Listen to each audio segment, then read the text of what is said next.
Welcome back everyone. Welcome to civil services study. UPSC civil से बाकी test series चल रही है। तो चलिए अगला टेस्ट लगाते हैं। Test number 331। इंपॉर्टेंट होंगे प्रश्न। तो आज हो गई है 13 मई 2020। क्वेश्चन नंबर 1 है, गोपाल कृष्ण गोखले के संबंध में कुछ स्टेटमेंट है यहाँ पर और बताना है कि इनमें से कौन सा सही है। देखिए, गोखले एक उदारवादी राजनीतिक नेता और समाज सुधारक थे। दूसरा स्टेटमेंट है, 1905 में भारतीय राष्ट्रीय कांग्रेस के बनारस अधिवेशन की अध्यक्षता की थी इन्होंने। और तीसरा स्टेटमेंट है, 1908 में रानाडे इंस्टीट्यूट ऑफ इकोनॉमिक्स की स्थापना की थी इन्होंने। देखिए, रानाडे इंस्टीट्यूट ऑफ इकोनॉमिक्स की स्थापना इन्होंने की थी या फिर गोपाल कृष्ण गोखले ने की थी?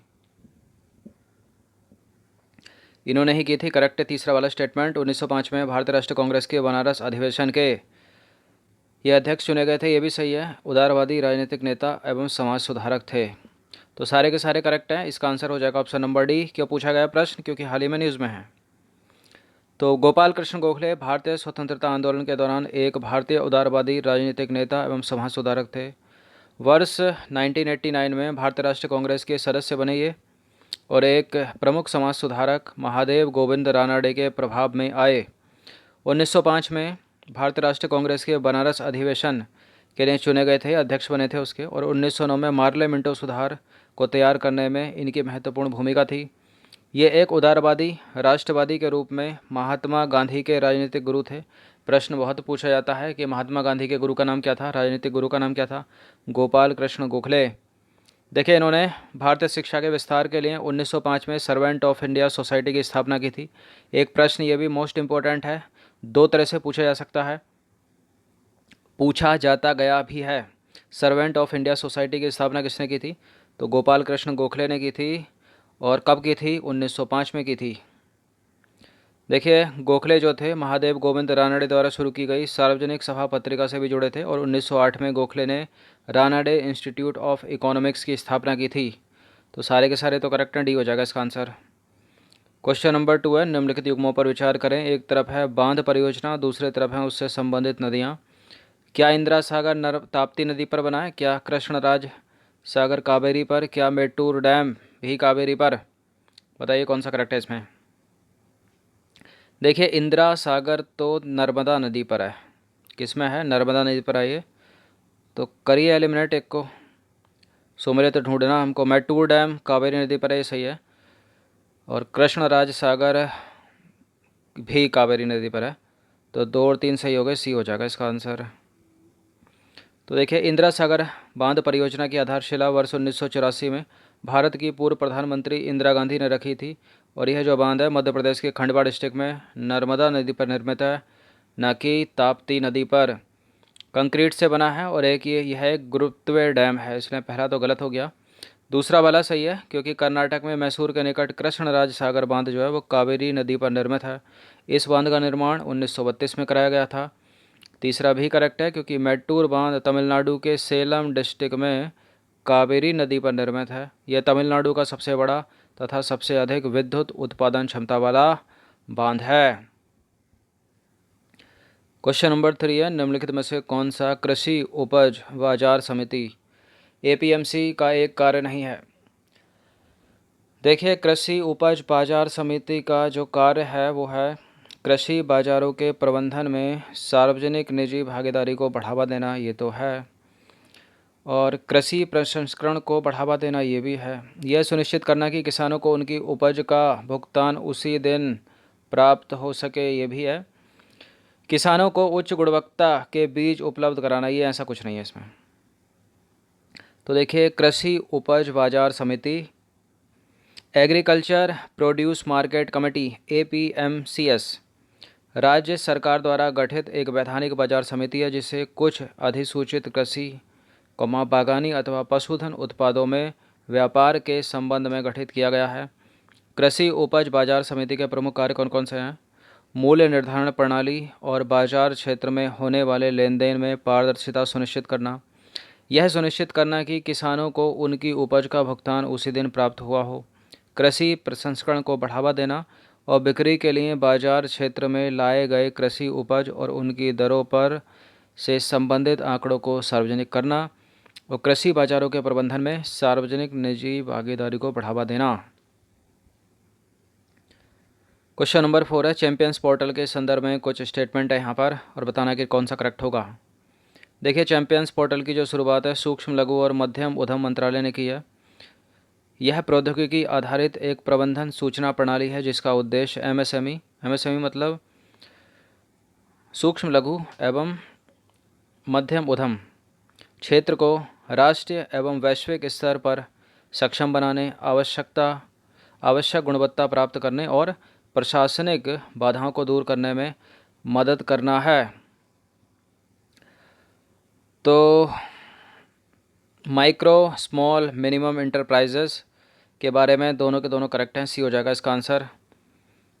के द्वारा शुरू किए गए चैंपियंस पोर्टल के बारे में दोनों कथन सत्य हैं। तो देखिए, हाल ही में चैंपियंस पोर्टल की शुरुआत सूक्ष्म लघु एवं मध्यम उद्यम मंत्रालय ministry of micro small and medium enterprises ने की है। यह प्रौद्योगिकी आधारित एक प्रबंधन सूचना प्रणाली है जिसका उद्देश्य एमएसएमई क्षेत्र को राष्ट्रीय एवं वैश्विक स्तर पर सक्षम बनाने, आवश्यक गुणवत्ता प्राप्त करने और प्रशासनिक बाधाओं को दूर करने में सहायता करना है। और इस पोर्टल के माध्यम से एमएसएमई क्षेत्र से संबंधित समस्त जानकारियाँ एक स्थान पर उपलब्ध कराई जाएंगी। तो सी हो जाएगा विकल्प इसका, क्योंकि दोनों के दोनों करेक्ट हैं। क्वेश्चन नंबर 5 है, सागर द्वीप के संदर्भ में कुछ स्टेटमेंट है यहाँ पर। देखिए, जो सागर द्वीप है वो हुगली तथा मूरी नदियों से घिरा हुआ है और उच्च ज्वार के समय यह क्षेत्र समुद्री लहरों तथा लवणीय जल से प्रभावित रहता है। यह एक प्रसिद्ध हिंदू तीर्थ केंद्र है। सागर द्वीप बिल्कुल बिल्कुल करेक्ट हैं तीनों के तीनों स्टेटमेंट। इसका आंसर क्या हो जाएगा? उपरोक्त सभी, ऑप्शन नंबर डी। तो देखिए, सागर द्वीप जिसे राम सागर भी कहा जाता है, हुगली एवं मूरी गंगा नदियों तथा बंगाल की खाड़ी से घिरा हुआ है। उच्च ज्वार के समय यह क्षेत्र समुद्री लहरों तथा लवणीय जल से प्रभावित रहता है। यह प्रसिद्ध हिंदू तीर्थ केंद्र है। इसके दक्षिण पश्चिम में यातायात को निर्देशित करने के लिए एक प्रकाश स्तंभ स्थापित है। और जबकि जो अलग स्टेटमेंट में है, जो बहुत पूछे जाते हैं, जैसे माजुली है, इससे मिलता जुलता, वो असम में है। और बंगाराम द्वीप लक्षद्वीप में है। और काक द्वीप है, वो है पश्चिम बंगाल में। तो उपरोक्त सभी डी हो जाएगा इसका आंसर।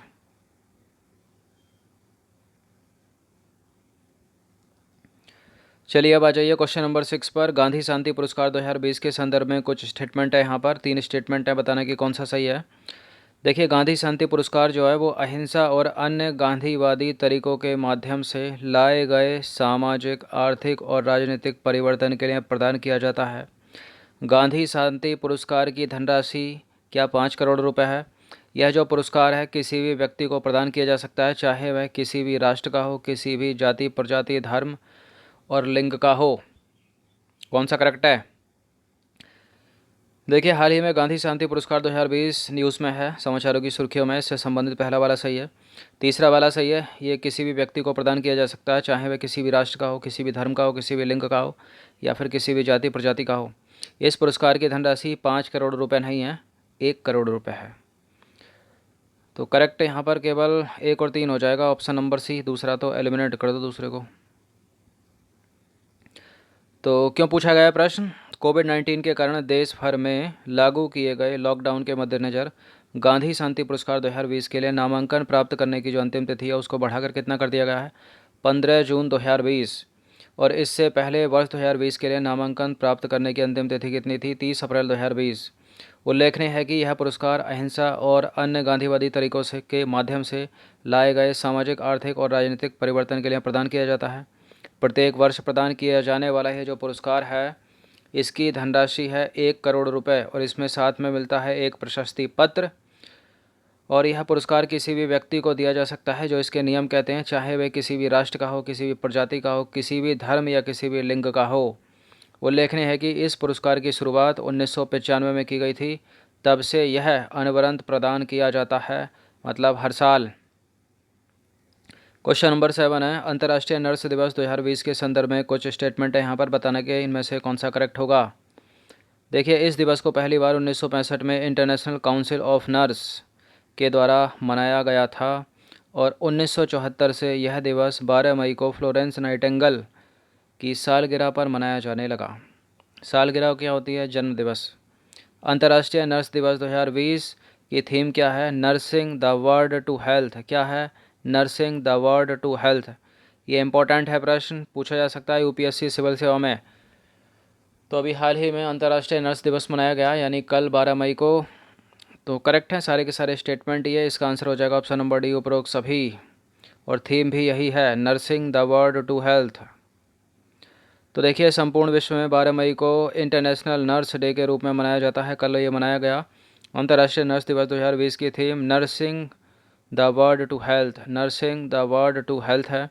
और इस दिवस को सबसे पहले 1965 में इंटरनेशनल काउंसिल ऑफ नर्स के द्वारा मनाया गया था, किंतु जनवरी 1974 से ये कम से कम 9 साल के बाद यह दिवस 12 मई को मनाया जाने लगा 1974 से।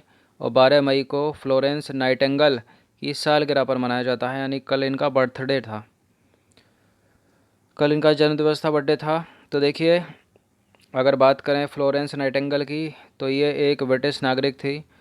उन्होंने क्या किया था, क्यों विख्यात हैं वो? युद्ध में घायल व बीमार सैनिकों की सेवा करने के लिए उनको जाना जाता है। फ्लोरेंस नाइटिंगेल ने 1850 के दशक में क्रीमियन वॉर में दूसरी नर्सों को प्रशिक्षण दिया तथा उनके प्रबंधन के रूप में भी कार्य किया। उन्हें लेडी विद द लैंप कहा गया और आज भी उसी नाम से विख्यात हैं ये, लेडी विद द लैंप या फिर लैंप वाली लेडी के नाम से जाना जाता है इनको। क्वेश्चन नंबर 8 है, एकीकृत कीट प्रबंधन IPM इंटीग्रेटेड पेस्ट मैनेजमेंट के संदर्भ में कुछ स्टेटमेंट है यहाँ पर। तो देखिए, यह एक पारिस्थितिक तंत्र आधारित रणनीति है जिसमें लंबे समय के लिए कीटों की रोकथाम और उनके हानिकारक प्रभावों पर नियंत्रण को ध्यान में रखते हुए तकनीकों का समायोजन किया जाता है। और इसके तहत कीटनाशकों के प्रयोग में इस बात का ध्यान रखा जाता है कि इस प्रक्रिया में मनुष्यों, पशुओं और प्रकृति को कम से कम क्षति हो सके। बिल्कुल करेक्ट है दोनों के दोनों स्टेटमेंट। इसका आंसर हो जाएगा ऑप्शन नंबर सी। तो देखिए, इंटीग्रेटेड पेस्ट मैनेजमेंट, एकीकृत कीट प्रबंधन, यह एक पारिस्थितिकी तंत्र आधारित मतलब इकोसिस्टम बेस्ड रणनीति है जिसमें लंबे समय के लिए कीटों की रोकथाम और उनके हानिकारक प्रभावों पर नियंत्रण को ध्यान में रखते हुए कुछ तकनीकों का समायोजन किया जाता है। इनमें जैविक नियंत्रण हो गया, पारिस्थितिक बदलाव हो गए, अलग अलग प्रजातियों के प्रतिरोधों का प्रयोग आदि इसमें शामिल है। और इस प्रक्रिया में पौधों, हानिकारक कीटों, जैविक परिस्थिति आदि का विस्तृत अध्ययन कर कीटनाशकों का उपयोग किया जाता है। इसके तहत देखिए, कीटनाशकों के प्रयोग में इस बात पर ध्यान दिया जाता है कि इस प्रक्रिया से मनुष्यों को मतलब हमको, आप लोगों को, जानवरों को और पेड़ पौधों को कम से कम क्षति हो सके। क्वेश्चन नंबर 9 है, केंद्रीय कीटनाशक बोर्ड और पंजीकरण समिति के संदर्भ में कुछ स्टेटमेंट है। केंद्रीय कीटनाशक बोर्ड और पंजीकरण कमेटी, इसकी स्थापना कृषि और किसान कल्याण मंत्रालय द्वारा 1970 में की गई थी और देश में कीटनाशकों का विनियमन कीटनाशक अधिनियम 1968 और कीटनाशक नियम 1971 के तहत विकसित किया गया था। कौन सा करेक्ट है? केंद्रीय कीटनाशक बोर्ड और पंजीकरण समिति के संदर्भ में दोनों के दोनों करेक्ट हैं, सी है इसका आंसर। तो देखिए, केंद्रीय कीटनाशक बोर्ड और पंजीकरण समिति central insecticides board and registration committee CIBRC, इसकी स्थापना कृषि और किसान कल्याण मंत्रालय मतलब ministry of agriculture and farmers welfare द्वारा 1970 में की गई थी और देश में कीटनाशकों का विनियमन कीटनाशक अधिनियम 1968 और कीटनाशक नियम 1971 के तहत विकसित किया गया। अब देखिए, विनियमित किया जाता है, इसकी स्थापना का उद्देश्य मनुष्यों, पशुओं और कीटनाशकों से जुड़े अन्य खतरों को देखते हुए देश में कीटनाशकों के आयात, निर्माण, बिक्री, परिवहन, वितरण और उपयोग को विनियमित करना था। अब है क्वेश्चन नंबर 10, राष्ट्रीय विषाणु विज्ञान संस्थान के संदर्भ में विचार करना है।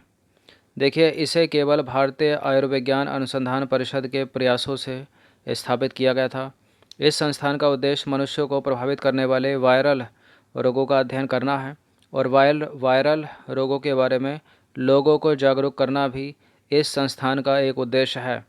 इस तरह के प्रश्न इंपॉर्टेंट है क्योंकि कोविड-19 जैसी महामारी पूरे विश्व में फैली हुई है। तो कोई भी प्रश्न कैसे भी रिलेट करके पूछा जा सकता है, चाहे वो यूपीएससी सिविल सेवा की परीक्षा हो या फिर स्टेट पीसीएस की। तो किंतु परंतु वाले स्टेटमेंट अधिकतर गलती होते हैं, इसलिए गलत है पहला भी। दूसरा सही है, तीसरा सही है, तो बी हो जाएगा इसका आंसर। तो देखिए, राष्ट्रीय विषाणु विज्ञान संस्थान national institute of virology NIV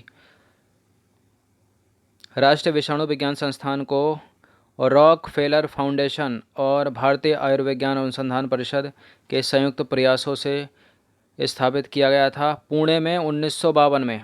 तो ऐसा नहीं है केवल भारतीय आयुर्विज्ञान संस्थान अकेला है, संयुक्त प्रयास है, रॉकफेलर फाउंडेशन भी इसमें शामिल है। उद्देश्य क्या है इसके? राष्ट्रीय विषाणु विज्ञान संस्थान के उद्देश्य क्या है? कहाँ पर ये पुणे में स्थित है, याद रखिएगा। इसके उद्देश्य हैं मनुष्यों को प्रभावित करने वाले वायरल रोगों का अध्ययन करना, वायरस के प्रकोप, अलगाव और लक्षण की जांच करना, वायरस के प्राकृतिक चक्र और प्रसार का अध्ययन करना और वायरस के बारे में लोगों को जागरूक करना। तो देखिए, वायरस के बारे में लोगों को जागरूक करना, ये काम 1952 में शुरू कर दिया था पुणे में स्थापित राष्ट्रीय विषाणु विज्ञान संस्थान ने। बहुत सारी चीज़ आजकल ये कर रही हैं, बहुत सारे संस्थान, बहुत सारी ऐप, अब बहुत सारे इंटरनेट पे सब कुछ जो है ओपन है। और बाकी 1952 में राष्ट्रीय विषाणु विज्ञान संस्थान की स्थापना हुई थी जो पुणे में है, ये सारे कार्य करती है वो। तो 10 प्रश्न थे, इंपॉर्टेंट थे, अच्छे से इसका रिवीजन कर लिया कीजिए। 1 से 2 बार इसको रिवीजन करना। धन्यवाद।